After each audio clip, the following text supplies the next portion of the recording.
a Facundo Suárez Lastra en contacto. Facundo, ¿cómo estás? Buenos días, un gusto estar con ustedes. Bien, te veo re bien, ¿sí? Eso me pone contento, ¿sí? Un poco desordenado el escritorio, porque No, estoy no de importa, no frente importa, no importa, pero este momento lo que tenemos que tener ordenadas son las ideas, a la ¿sí? cabeza, sobre todo, sobre Sobre todo. todo. ¿Qué reflexión haces, Facundo, de lo que pasó ayer, de la actitud de algunos, de 5 diputados radicales? Dame tu punto de vista, me interesa sobremanera poder escucharte. Bueno, primero no le quito relevancia porque me preocupa y me molesta la actitud de esos diputados radicales que votaron en contra de una decisión del bloque de diputados que discutió a fondo este tema, y el bloque de diputados tomó una decisión que era insistir en la ley que había sido sancionada inclusive por iniciativa del radicalismo y la Claro, Comisión Cívica. Y bueno, hay una iniciativa radical, sale como ley y después radicales que la votan, el presidente la veta y los diputados estos revierten su posición. A mí me parece que fue lamentable, pero bueno, también hubo 3 peronistas que hicieron lo sí, mismo, sí, bueno, el sí. PRO, gente que se había abstenido o que se había No, no, pero no, ausentado. tampoco esto, digamos, está bien lo que vos estás haciendo, no se circunscribe al Claro, radicalismo, digamos. Me parece que acá lo que hay es un problema que tiene, es multifactorial, que cruza a toda la especie política, a nosotros también, ¿me entendés? A nosotros también, es decir, yo también me tengo que hacer cargo de lo mío, y me parece que es lo que definitivamente debemos repensar para recuperar, ¿no? Se me ocurre. sí, yo lo que te diría, vos hablabas de ordenarnos la cabeza, ¿no? Y yo creo que ayer fue un día muy interesante. Lo que pasó, al margen de las cosas desagradables, pues no solamente es el tema de los radicales que cambiaron, los peronistas, o los que responden a gobernadores no alineados que también Sí, cambiaron sí. de posición y favorecieron la situación. Hay un tema en el método, que un diputado que votó en un sentido salga de la Cámara para ocupar un cargo propiciado por el gobierno de su provincia y el gobierno nacional. Aparecen premios con relación a las actitudes políticas, y me parece que son cosas malas, cosas que la política debiera superar. Y en este caso, el protagonista fueron los diputados que lo hicieron y el gobierno que desarrolla esta mala práctica también de quebrar a la oposición, no por el consenso, sino buscando adhesiones a partir de contraprestaciones, que ya lo vimos mucho en la época del kirchnerismo, en la época de lo que ellos denominaron la transversalidad, y creo que es muy malo para el sistema político. Digo, yo ayer le contaba a Seba, que es más joven que yo, lo que pasó con Borocotó, que El famoso Borocotó. era tan inédita la situación que hasta se acuñó un verbo que era la borocotización, no pasaba Exactamente. eso no pasaba. Yo empecé el programa hoy haciendo referencia a la frase de Alem, ¿sí? Que muchos se la adjudican a un filipino, no sé, pero lo importante de la frase, que se doble pero que no se rompa, que tiene Que se doble pero que no se rompa. Sí, yo creo que, y ya que volvamos a Alem, Alem fue un gran parlamentario y de hecho su discurso, que duró, creo que fueron 4 o 5 días, con relación a la federalización de Buenos Aires, es uno de los discursos más preparados, más solventes de la historia parlamentaria argentina. Le tocó hablar después de él a Miguel Hernández, el autor claro, del Martín Martín Fierro. Fierro. Empezó diciendo, precisamente el autor de Martín Fierro empezó diciendo cómo hablar después de que utilizó la palabra de esta forma Leandro Alem. Y no quiero decir que lo de ayer fue tan magnífico como eso, pero ayer todas estas cosas que vimos, los cambios de posición en el sector del peronismo, los gobernadores, estos 5 radicales, de paso, entre paréntesis, mi orgullo y mi conformidad con el planteo del bloque radical y las intervenciones de los radicales en el recinto ayer, que fueron excelentes y demostraron no solidaridad social demagógica, demostraron consistencia económica, hablaron de números, de cifras, de formas de financiamiento, reivindicaron el equilibrio fiscal como una virtud a defender y a sostener e indicaron caminos distintos para obtenerlo que no sea sacrificar al sector más vulnerable, a uno de los sectores más vulnerables de nuestra sociedad. Pero ayer el Congreso lamentablemente tuvo un papel muy interesante de su propio rol, trabando una conversación política con el gobierno, una disputa política legítima con el gobierno, que optó por un camino de ajuste innecesario que hace sufrir a sectores que vienen sufriendo hace décadas, cuando había otros caminos, y eso es lo que nosotros quisimos instalar y se instaló, pero entre que las manifestaciones en la calle con los sectores más ultras generando episodios, la noticia que 5 radicales sobre 33 hacen esta macana, que algunos peronistas hacen lo mismo, etcétera, hace que se hable de otra cosa y no se hable de que hay en el Congreso y en la sociedad argentina un debate acerca del contenido del cambio y cómo se cambia. Digamos. Hay cosas, Alberto, que tienen que cambiar. Facundo, digo, perdón que te interrumpa, pero sí. ¿no sentís que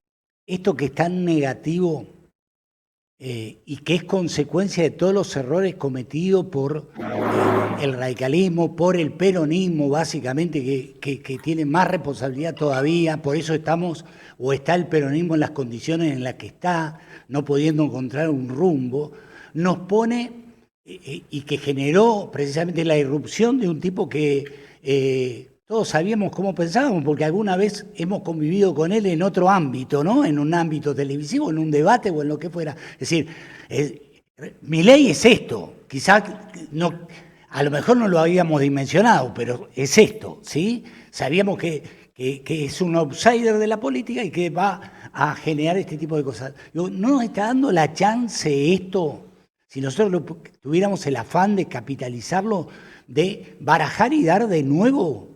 Es decir, no nos tenemos que repensar absolutamente. Digo, nosotros que ya tenemos parte de nuestra historia vivida, deberíamos ayudar a que las cosas tomen el rumbo que tienen que tomar, o ya no se puede. No, yo creo que se puede, yo sinceramente creo que se puede, pero no en la línea. A ver, yo creo que lo que está claro, Alberto, es que se agotó una forma de razonar la economía y las relaciones productivas en la Argentina que estaba mal encarada, que fue un consenso que duró décadas, donde el eje principal fue el peronismo, pero donde a veces el radicalismo acompañó. Hay cambios que en la Argentina el peronismo no iba a hacer jamás porque se ha convertido en una fuerza conservadora que atenta contra cualquier cambio y que defiende una lógica corporativa donde un grupo empresario y un grupo sindical y de intereses sectoriales defienden un modelo productivo que cierra, aísla la economía argentina, que nos condena a pagar productos enormemente caros, que dificulta las inversiones. No estoy hablando de que nos comparemos con Suecia, hablo de compararnos con Brasil, sea gobernado por Bolsonaro o por Lula, por Uruguay, sea gobernado por el Frente Amplio o por el Partido Blanco, o por Chile, gobernado por la Concertación o por la centroderecha, digamos. O Perú, digamos. En el mundo nuestros vecinos han demostrado que con economías más abiertas, más competitivas, cuidando más el gasto, siendo más criteriosos en la macroeconomía, han logrado niveles de crecimiento superiores a nosotros y han derrotado la inflación, digamos. Hiperinflación hubo en Brasil, hubo en Perú, hubo en la Argentina, todos lo fueron superando, nosotros somos los que seguimos teniendo estos problemas. ¿Y cómo será que consideramos un éxito la inflación de hoy de 4.2? Que es un montón, pero comparada con la que teníamos... Que es a la que venía bajando Macri cuando perdió las elecciones, claro, que la venía bajando que lo condenó. Exacto. Entonces, yo entiendo lo que vos decís y comparto. Hay un modelo agotado que requiere un cambio, donde sí me parece que ahí ahora hablo desde la perspectiva del radicalismo y de muchas otras fuerzas. Yo tengo mucho diálogo con los dirigentes de la coalición cívica, con muchos dirigentes del PRO que no están cómodos con este alineamiento automático con Milei, muchos sectores del peronismo que están saliendo de esa perspectiva conservadora que yo te venía comentando recién, de que hay un espacio en la Argentina para hacerse cargo del cambio que necesita la Argentina, pero con otro mecanismo. A ver, ¿por qué no vamos un poco más a fondo a favor de los privilegios de las excepciones impositivas que impactan en más de 2,5 puntos del Producto Bruto en vez de los jubilados? ¿Por qué no generalizamos, y no te estoy hablando de ampliar la presión tributaria a los sectores más dinámicos y productivos que están sobrecargados de impuestos y que la enorme cantidad de economía en negro hace que pese sobre el sector más formalizado del trabajo una carga tributaria enorme? No soy uno de los que creen que hay que aumentar impuestos y los gastos, hay que trabajar seriamente sobre el equilibrio fiscal. Y muchísimos diputados, tanto de los sectores del radicalismo, la mayoría de los diputados, de Tetaz, Fabio Quetzas, el propio presidente del bloque de Loredo, manifestaron discursos muy responsables donde de ninguna manera se puede decir el mamarracho que dijo el presidente de la Nación, que somos una casta de tiburones tributarios, ¿no? Ni recuerdo las palabras irresponsables, que los 87 líderes. Esa opción que toma el presidente es realmente ofensiva, demuestra que no escuchó los argumentos, que no está dispuesto a escuchar otras formas más empáticas con el esfuerzo de la sociedad para lograr el ajuste, que hoy dejó de ser mala palabra. La Argentina tiene que ajustar. Sí, yo soy radical, soy demócrata progresista, soy demócrata social, soy liberal, progresista, y digo, la Argentina tiene que ajustarse. Tiene que arreglar muchas cosas que están desbarajustadas, pero vamos a ver dónde lo ponemos. El presidente elige una forma de ajuste que, lejos de lo que prometió en la campaña, está castigando a sectores que requieren una contemplación distinta. Y eso le dijo el Congreso ayer. Y él, en vez de decir, bueno, me junto con los radicales, con el PRO y con el sector del peronismo que está, y acordamos una cosa razonable. Yo había prometido que a los jubilados en el ajuste, ¿se acuerdan cuando? Sí. El ajuste va a ser 0,4% del producto del ajuste va a ser para los jubilados. Terminó con 2,5 puntos del producto del ajuste para los jubilados. Y además dijo que lo iba a pagar la casta. Y hoy se va a tocar un tema muy sensible, como es el tema universitario, el de financiamiento universitario. Es decir, está intentando aniquilar la universidad pública, ¿sí? Y nosotros que venimos de ahí, que tuvimos esa chance, vos, Facundo, que has defendido la educación pública y la universidad pública siempre, porque ha sido uno de los legados que ha tenido inarreables el radicalismo, digo, encontrarnos en esta discusión, que tengamos que discutir esto. Es decir, yo hablo con los rectores de las universidades, sobre todo las de San Luis. Víctor Morínigo, que es radical y que seguro que lo conocés, es el presidente del CIN, el Centro Interuniversitario Nacional, es decir, están todos los rectores ahí. ¿Viste? Hoy no pueden pagar los sueldos, Facundo. Si no vamos a tener educación pública, es una cuestión, universidad pública, es una locura. Digo, sí, yo ahí, Alberto, estoy de acuerdo en que, aparte yo creo que son tics del presidente. El presidente dice, prefiero instalarme en la idea de que la defensa del equilibrio fiscal es irreductible y sobreactúo en el tema, y lo mismo pasa con los jubilados, que pasa con la universidad. En vez de producir, no, los jubilados no daban para ningún ajuste, probablemente el gasto público de los argentinos en universidad requiera algunas correcciones. Seguramente. Me parece que hay cosas que nos debemos un debate, que el de financiamiento al que la somete el presidente atenta contra el funcionamiento, y yo estuve en la marcha. Mirá, Alberto, yo estuve en marchas, yo cumplí 18 años en febrero, el 28 de junio del año en que yo cumplía 18 años, estuve en una marcha y terminé 7 días presos en Devoto. O sea que desde 18 años recién cumplidos he participado, y tengo 70, he participado en marchas de todo tipo en el ámbito de la democracia, resistiendo a dictaduras. No recuerdo no recuerdo una marcha de protesta tan grande como fue la de la universidad contra la política de Milei. Sí, claro. Es otro, y me parece que Milei, en su falta de experiencia política, y no existe un solo país del mundo que se haya desarrollado, que haya progresado, que haya logrado estabilidad y mejorar las condiciones de vida de su gente, que no haya sido conducido por un liderazgo político consistente. Y Milei está sobreactuando y le parece bárbaro evitar un veto por ahí nomás, cooptando legisladores que no son de él por 87 votos, a generar un consenso que le dé fuerza y transformación a la Argentina. Desesperado por tener un juez amigo en la Corte porque tiene el miedo a que la Corte no le sea lo pone al hijo de presidente, lo propone al hijo, que nunca en la historia de la Corte hubo un juez que tuviera tanta resistencia, tan pareja y tan consistente de diversos medios. Entonces, esas cosas también atentan contra el futuro económico de la Argentina, porque la estabilidad institucional, el apego a las instituciones, las reglas claras, una justicia que sea capaz de hacer respetar las reglas sin arbitrariedades, es básico en una democracia. Y Milei no le está prestando debida atención a eso.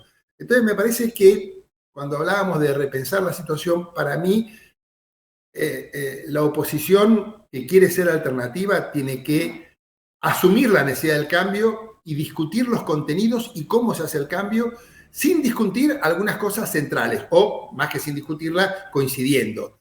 Tenemos que ir al equilibrio fiscal. Hay que ir al equilibrio fiscal. Hay que hacer esfuerzos porque ese equilibrio fiscal, los sobrecostos de la corrupción, de los excesos que han existido en la Argentina, del sobredimensionamiento del Estado, que tenemos un Estado enorme en su tamaño, súper costoso y absolutamente débil en su músculo para resolver los problemas, débil para resolver la educación, débil para resolver la salud, débil para resolver la infraestructura necesaria que necesita nuestra estructura productiva para competir, para producir y para ganar en productividad. Las cosas con que las sociedades crecen y las gentes ganan mejores salarios y viven mejor. Bueno, eso requiere un Estado muy distinto. No, bueno, por supuesto. Discutamos eso y no aceptemos que un presidente que le agarró la loca diga el Estado tiene que desaparecer. No, claro. Es un tirano de la libertad de las personas. Eso es un tarado que... Perdón. Claro, Facundo. Retiro mi cosa de tarado. Eso es un fanatismo impropio de un gobernante. Facundo, Sebastián lo saluda. Hola. Escuchaba atentamente esta cuestión del equilibrio fiscal, que es un poco, digamos, la bandera que plantea también el presidente. El tema ahí, digo, para hacer una diferenciación, supongo que usted no coincide con la manera en que se está, digamos, operando para llegar a ese equilibrio fiscal, cuando no se le puede dar un aumento de 15.000 pesos a los jubilados, pero sí se puede recortar, por ejemplo, el impuesto a bienes personales, quitar subsidios al transporte. Digo, el presidente dijo que lo iba a hacer a eso una vez que el poder adquisitivo del salario, digamos, no exija tener que estar subsidiando las tarifas energéticas, ni el transporte, ni nada, pero hizo todo lo contrario, o sea, reventó el salario y digamos, y en paralelo a eso eliminó todo tipo de asistencia, digamos, o de subsidio a lo que usan las clases populares.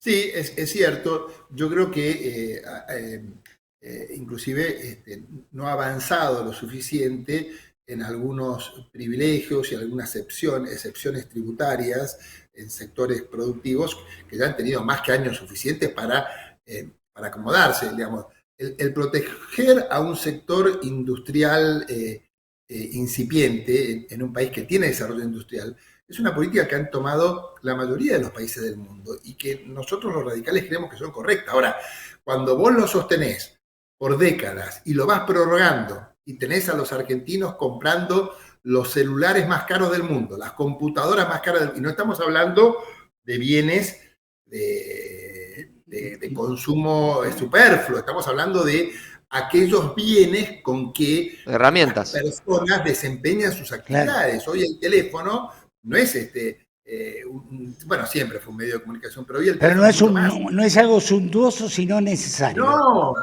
No solamente eso, sino que el celular es una herramienta de trabajo. De laburo, claro. Es una cosa realmente que... Perdón, que no desconecté mi teléfono y estoy recibiendo un llamado, pero un segundo lo corto. No hay problema, no hay problema. Lo silencio, por lo menos. Pero sí, es interesante esto de que, porque digo, el celular en muchos casos se consideraba en su momento un bien de lujo, hoy no hay nadie prácticamente que pueda renunciar a eso.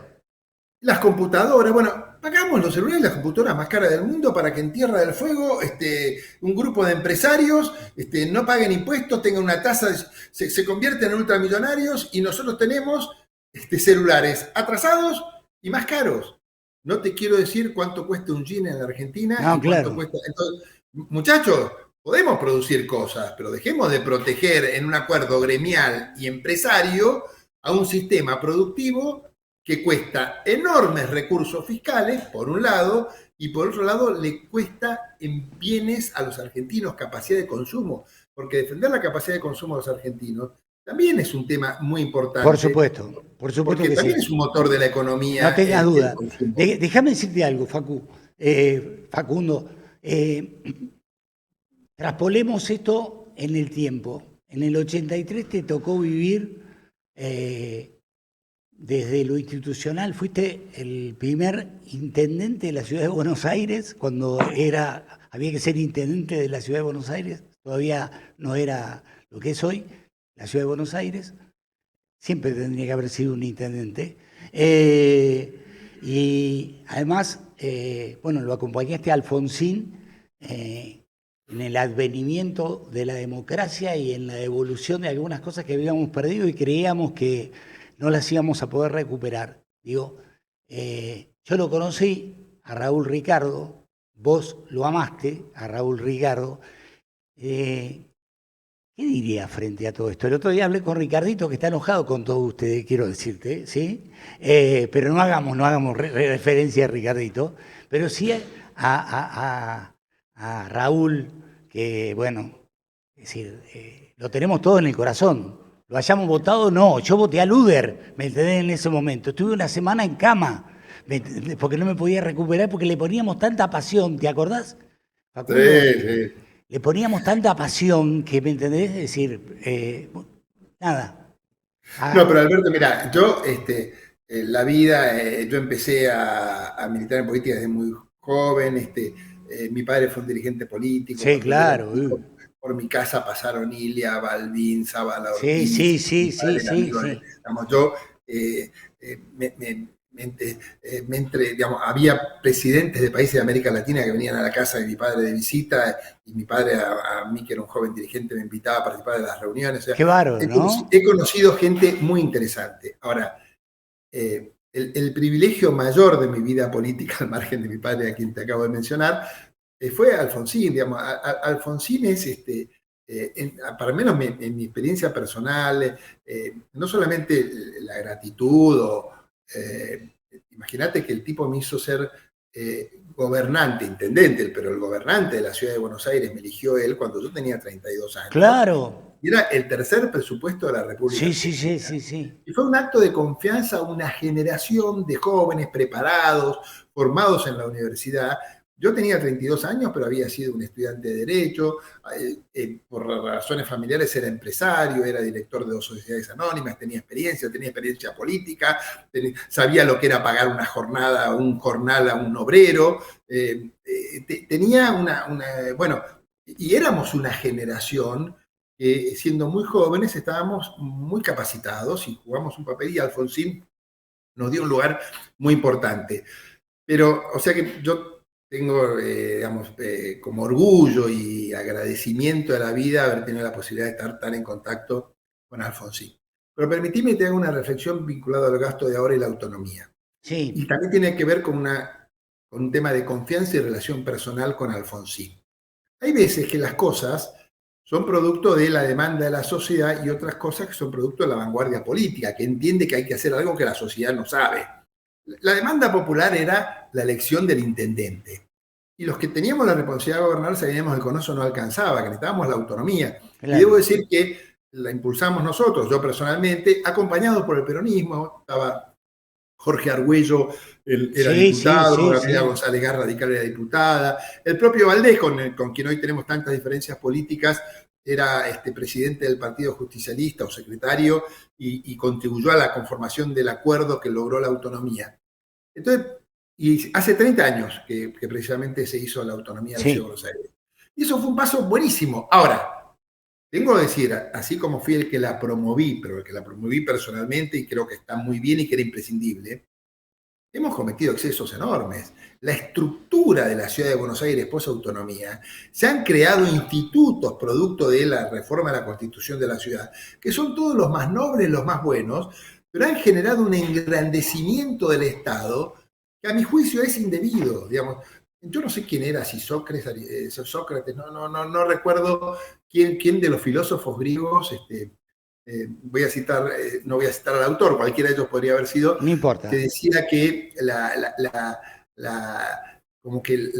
algo así como que la brevedad era el atributo, el homenaje del filósofo a quien lo escuchaba. Yo creo que la austeridad debe ser el tributo del político a sus mandantes. Y nosotros hemos sido poco austeros, hemos generado instituciones. La autonomía de la ciudad significa un costo total en más sobre el presupuesto de la ciudad, que es casi el 15%. Entonces, bueno, está todo muy bien, somos más democráticos, pero hagamos cosas más chiquitas, digamos, hagamos cosas más chiquitas. En Noruega hacen cosas más chiquitas, en Suecia hacen cosas más chiquitas. Estoy hablando de instituciones que permiten profundizar la democracia, pero que no sean hechas con exceso. Por supuesto, por supuesto. Facundo, te mando un abrazo enorme, porque acá mi productor me dice, cerrá. Hace un ratito hablamos con Freddy Storani, cerrá y vamos con Recalde. Es decir, Recalde padre. Recalde padre, ¿sí? Estamos, es decir, hemos hoy avanzado sobre una franja etaria, es decir, tipos que tengan... No, pero ¿sabes? No es casual, ¿eh? Dije, vamos a hablar con personas que hayan vivido otras cosas, que hayan tenido responsabilidad en otro momento y nada, era imprescindible el que habláramos con vos, además porque yo te tengo aprecio personal. Así que te mando un abrazo muy grande. Gracias, Facundo. Gracias, Alberto, y a vos también, un gusto grande. Gracias. Chao, adiós. Saludos. Buen día, adiós. Facundo Suárez Lastra. El papá de Facundo Suárez Lastra, que vos no sabés quién era, ¿o sí? Sí, son apellidos... Bueno, era un radical históricos, exacto. Ilustre. Entonces, ocupó un montón de lugares que le permitieron esto. Y Facundo fue el primer intendente de la democracia de la Ciudad de Buenos Aires en el 94, cuando se hace la reforma de la Constitución. Claro. Ciudad autónoma. Se crea la Ciudad Autónoma de Buenos Aires. Hasta ese momento también no era una provincia más, como es hoy la Ciudad Autónoma, que tampoco es una provincia, sino es una ciudad autónoma, ¿sí? Y que además tiene presupuesto y que tiene todo este tipo de cosas. Propio, digo, ¿no? Tenemos un montón de llamados, no se enojen si nos lo vamos leyendo, lo que pasa es que tenemos un programa que supongo yo que la gente debe apreciar porque lo hemos hecho con mucho esfuerzo, sí. Porque hoy tenemos que reflexionar, ¿sí? Vamos a hablar con Héctor Recalde. Qué bien lo que estás diciendo, ¿eh? ¿Qué? Eso, tenemos que reflexionar. Pero claro, porque lo de ayer, si no lo transformamos en una anécdota, es decir, si nos quedamos, no, cinco radicales hijos de puta se dieron vuelta, hay que expulsarlo. Esa es la anécdota. Y la bronca.